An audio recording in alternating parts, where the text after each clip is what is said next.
Ora, e as últimas eleições autárquicas ditaram um novo mapa do poder local. Houve rostos novos a assumir as câmaras e outros repetidos a vencer a corrida. Há autarcas que tiveram que sair por atingir o máximo de mandatos. É o caso de Ricardo Rio, que liderou durante 12 anos a Câmara de Braga pelo Partido Social Democrata. Está por isso connosco para fazer um balanço destes 3 mandatos de governação à frente da Câmara de Braga. Seja bem-vindo. Obrigada por estar connosco nesta edição informativa.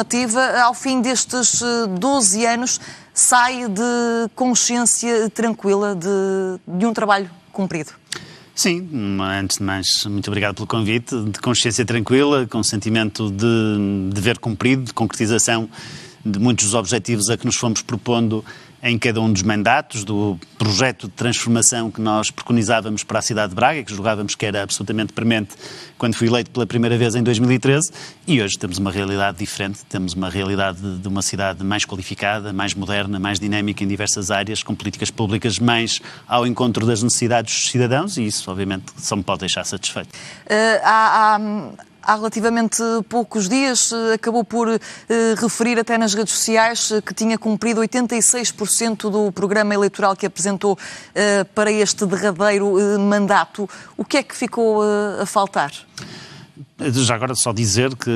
para quem nos está a acompanhar, que foi uma prática que nós adotamos desde o primeiro mandato. Nós tínhamos uma plataforma online na qual monitorizávamos proposta por proposta o grau de cumprimento de cada uma das iniciativas que constavam do nosso programa eleitoral, algo que eu julgo extremamente meritório e que não é tão frequente na generalidade das autarquias ou de qualquer outro nível de governo, e fomos fazendo essa contabilidade pública através dessa mesma plataforma em cada um dos mandatos, e neste último terminamos com 86%. O que ficou a faltar foram fundamentalmente medidas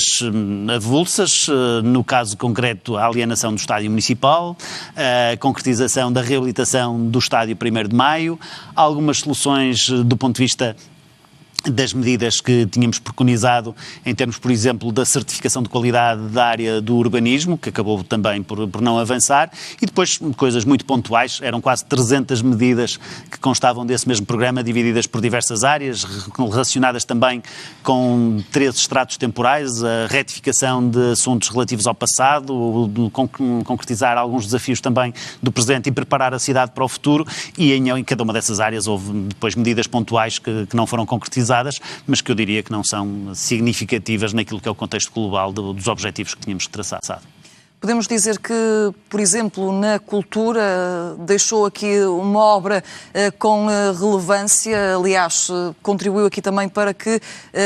o património bracarense acabasse por ficar também mais conhecido. Esta, de facto, foi também uma grande aposta ao longo destes 3 mandatos. Sim, eu diria que a primeira de todas, e que teve a ver também com as circunstâncias temporais em que assumi funções em 2013, foi a componente da dinâmica económica da cidade e da recuperação da capacidade de geração de emprego e de atração de talento e de retenção de talento para a cidade. Essa foi,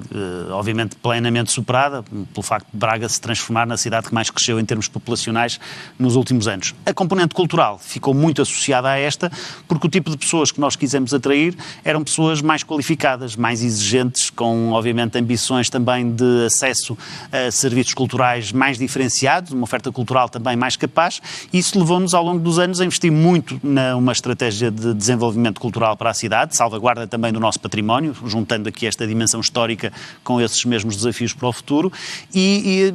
nessa, digamos assim, nessa sequência, tivemos algumas etapas importantes, a elaboração da nossa estratégia cultural Braga 2030, logo no início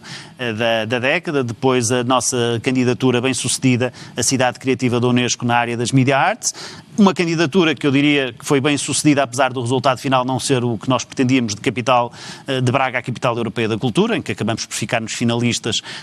com muitos projetos que tiveram uma marca e que têm ainda hoje uma marca importante na cidade e que vão ter no futuro, e finalmente o título que ostentamos este ano de Capital Portuguesa da Cultura, que é obviamente também um tributo ao trabalho que foi realizado na candidatura anterior, mas é sobretudo também o criar os alicerces para que Braga seja continuamente uma cidade de referência do ponto de vista da sua política. Mas considera que conseguiu de facto internacionalizar o nome da cidade de Braga e que isto também acabou por ter consequências positivas para o turismo e também para a economia local da cidade? Sim, gerou-se um ciclo virtuoso, diria. Braga precisava, em 2013, diria, quase de uma regeneração da marca. Era uma cidade que estava demasiado estigmatizada com o modelo de governação anterior, que tinha uma série de vicissitudes do ponto de vista da sua percepção pública nacional, não diria da internacional, porque ela não existia, era uma cidade oculta, digamos assim, do ponto de vista dos grandes palcos internacionais, e ao longo destes 12 anos afirmou-se, regenerou essa mesma imagem, tornou-se uma cidade muito dinâmica, muito participativa, desde a micro-região, com a Cimecava, com o quadrilátero urbano, agora pentágono urbano, com o eixo atlântico, depois numa dimensão mais internacional, através das várias redes internacionais em que fomos participando, do Global Parliament of Mayors, Eurocities, o Comitê das Regiões, o Champion Mayors da OCDE, e em todas essas plataformas dando testemunho daquilo que era uma cidade inovadora, uma cidade dinâmica, uma cidade com políticas diferenciadas, que acabaram por ter essa visibilidade, ter esse reflexo do ponto de vista da notoriedade, criando condições para atrair mais investimento, para atrair mais pessoas, para atrair mais projetos, para estimular múltiplas parcerias que fomos fazendo com esses parceiros internacionais e, no fundo, criando aqui assim também uma dinâmica que se, digamos, materializou até em diversos reconhecimentos que a cidade foi tendo ao longo dos últimos anos, o último dos quais o facto de termos até do ponto de vista de um dos grandes desafios que hoje existe, que é a dimensão habitacional, termos sido considerada a medalha de ouro da União Europeia para as cidades em termos de promoção de políticas de habitação inclusiva. Exatamente. Esta internacionalização acabou por levar a um crescimento também da população do concelho, mas não poderia ter sido feito mais para criar mais habitação para a população? A habitação foi respondendo na medida das possibilidades. Obviamente que há investimentos públicos a concretizar e nós temos também, e temos desenvolvido até para segmentos específicos da população. Eu recordo que nós ainda tínhamos um leque de pessoas que moravam em verdadeiras barracas e que recentemente desenvolvemos um projeto para criar condições dignas de habitação dessas mesmas pessoas. Promovemos vários projetos para tentar erradicar a população sem abrigo, para dotar, obviamente, de habitação digna toda a população. Não conseguimos atingir em pleno esse objetivo, mas tivemos vários projetos que mitigaram esse mesmo impacto em parceria com diversas instituições sociais. Tivemos uma dinâmica, diremos, de crescimento orgânico em termos urbanísticos, porque muitos promotores imobiliários aproveitaram o potencial de crescimento que a cidade tinha, aproveitaram a dinâmica económica da cidade, aproveitaram a agilidade dos procedimentos de licenciamento. Eu recordo que nos últimos 5 anos, em diversas ocasiões, Braga foi o concelho que mais licenças emitiu de construção também. E isso foi, de certa forma, mitigando os impactos, mas este problema da habitação é um problema que não é circunscrito à realidade de Braga, é um problema que nós temos vindo a insistir até nas tais plataformas internacionais que invocava há pouco, para haver um envolvimento crescente das cidades nos meios e nos recursos que são necessários para acorrer às necessidades da população e em que, obviamente, tal como no resto do país, tal como no resto da Europa, diria até que tal como no resto do mundo, ainda é importante fazer mais investimentos públicos para acorrer a essas mesmas necessidades. Este crescimento, então, não acabou por prejudicar aqui a qualidade de vida dos bracarenses? Diria que prejudicou em termos absolutos, no sentido que a habitação ficou mais cara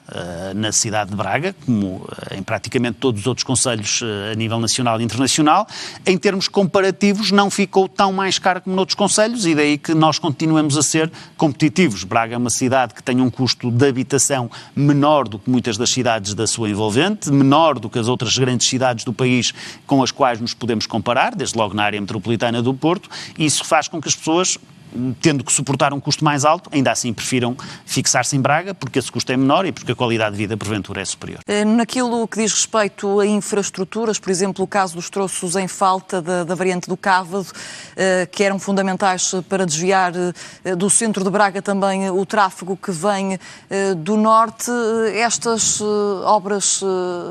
deveriam ter sido também concretizadas ainda durante o seu mandato ou de facto considera que era complicado concretizá-las? Não, são obras que se revelaram, digamos assim, complexas. Há duas fundamentais, uma que tem a ver com o nó de Enfias, que foi, digamos assim, uma das grandes bandeiras nos últimos 8 anos na cidade, não há 12, porque há 12 nem sequer se falava no nó de Enfias em Braga, mas há 8 anos começou a sentir-se essa pressão também do ponto de vista do trânsito, e esse é um projeto que, como fomos explicando, o município de Braga procurou ajudar a concretizar, envolveu-se ativamente na elaboração do projeto, a financiar o projeto, a negociar as expropriações e a pressionar os sucessivos governos para assumirem a sua responsabilidade, porque essa era uma via intermunicipal, da tutela direta das infraestruturas de Portugal, e a verdade é que só agora, com o ministro Miguel Pinto Luz, é que o governo, ainda anterior, não foi já esta legislatura, mas no governo anterior foi lançado o concurso, nesta foi finalmente assinado o contrato para a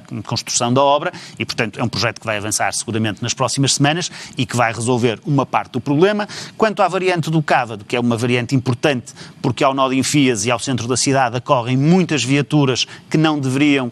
aceder ao centro da cidade, porque a cidade foi infraestruturada para levar essas mesmas viaturas para o centro ao longo dos anos e agora é importante desviá-las desse mesmo centro. A variante do Cávado nasceu ao longo destes últimos 12 anos. Os primeiros troços da variante do Cávado, desde Nova Arcada até Frossos, foram construídos sob os meus mandatos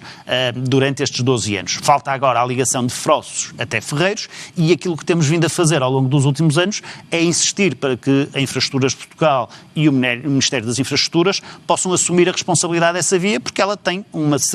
digamos assim, um serviço que extrapola a realidade estritamente local. É muito importante para Vila Verde, é muito importante para Amares, para Terras de Douro, para outros concelhos a norte de Braga, que necessitam, obviamente, dessa via infraestruturante. Eu espero que, e da parte do Ministro Miguel Pinto Luz, tenha havido essa disponibilidade, eu não diria ainda um compromisso taxativo, mas pelo menos essa disponibilidade para apoiar essa pretensão. Há uma outra dimensão que vai ser, digamos assim, um facilitador deste processo, que é o facto de, nesta envolvente, nós de irmos ter até 2030 a construção da nova estação de alta velocidade no concelho, na zona norte também de Braga, e obviamente que as ligações a essa estação podem ser concomitantes a esta nova variante que nós pretendemos concluir e, portanto, tudo isso, diria, cria as circunstâncias para que, com a colaboração do Governo, o novo Executivo possa concretizar esse projeto que é muito necessário. E já que está a falar em mobilidade, também o Braga Metrobus, que à partida, ao que tudo indica, estará concluído em 2026, foi também aqui um processo alvo de várias críticas. Considera que de alguma forma poderá ser um projeto falhado? Não, de todo. Acho que é um projeto muito meritório e é muito meritório a diversos níveis. É muito meritório no impacto que vai ter no concelho, do ponto de vista das soluções de mobilidade que vai disponibilizar no centro urbano. Não é uma solução para todo o concelho. Aí temos outros projetos que os transportes urbanos de Braga, que já agora diga-se, hoje mesmo no anuário financeiro dos municípios portugueses foi considerada a melhor empresa municipal do país e, portanto, é também uma revolução, não apenas do ponto de vista do serviço, mas também do ponto de vista da gestão que foi concretizada nesta, como noutras empresas municipais, mas além dessas outras melhorias, na malha urbana nós precisávamos de uma solução com transporte em via dedicada. O Metrobus, o BRT, vai cumprir essa missão. Foi um projeto para o qual nós conseguimos angariar o apoio do Governo na altura do Partido Socialista, mobilizando o financiamento. Teve depois diversas entropias do ponto de vista da sua concretização.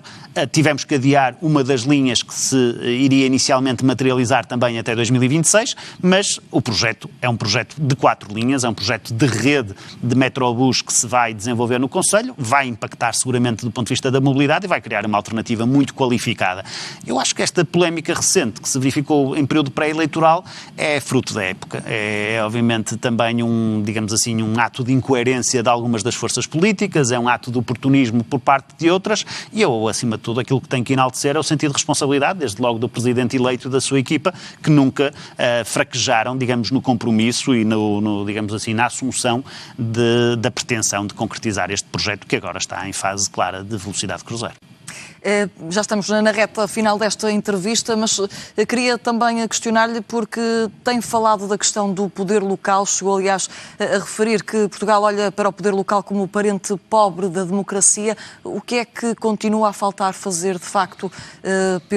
por este poder local e pelas autarquias? Há várias dimensões que eu julgo que são extremamente importantes. A primeira das quais é a confiança. É, digamos, olhar para o poder local e perceber o impacto que as autarquias locais podem ter em cada território. Braga, nesse aspecto, terá sido um excelente exemplo ao longo dos últimos anos, há vários outros, por todo o país, por todas as forças políticas, de pequenos a grandes concelhos, do litoral ao interior, e eu acho que é importante que quem decide ao nível do governo, ao nível das instituições do Estado Central e até de instituições supranacionais, porque também ao nível europeu esta discussão hoje está de uma forma muito acesa a ser discutida em torno das políticas de coesão e do papel que as autarquias podem ter, ou os poderes locais e regionais podem ter nessa matéria. Tem que existir essa relação de confiança, tem que existir uma percepção daquilo que são os resultados que estas estruturas podem atingir e, havendo essa relação de confiança, é importante, obviamente, munir as autarquias locais de meios para serem ainda mais efetivas do que já são hoje, de aproveitar o seu potencial de inovação, o seu capital de proximidade, o seu capital de relação com o tecido social de cada um dos territórios e criar condições para que mais projetos e mais resultados possam ser obtidos através de uma maior transferência de recursos. Eu acho que, juntando a componente de competências com a componente formal, com a componente de financiamento, teremos condições para que no futuro tenhamos um país mais coeso, um país mais desenvolvido, porque os autarcas e os poderes locais estarão aí disponíveis para concretizar as ambições do Governo, as ambições da União Europeia e as ambições, desde logo, dos seus próprios cidadãos. No futuro dá por concluído este percurso pela política? Nunca se pode dizer desta água não beberei, mas nos próximos anos não tenho qualquer pretensão de exercer qualquer cargo político, ou partidário ou público e, portanto, é um período muito enriquecedor do ponto de vista pessoal. Foi um extraordinário desafio cumprir esta missão. Agradeço muito a confiança daqueles que me permitiram fazê-lo, desde logo dos próprios bracarenses que me elegeram para estes 3 mandatos e agradeço a todos aqueles que comigo colaboraram durante estes 12 anos, porque foram anos extraordinários. Ricardo Rio, muito obrigada pela sua participação neste Jornal Diário. Obrigada.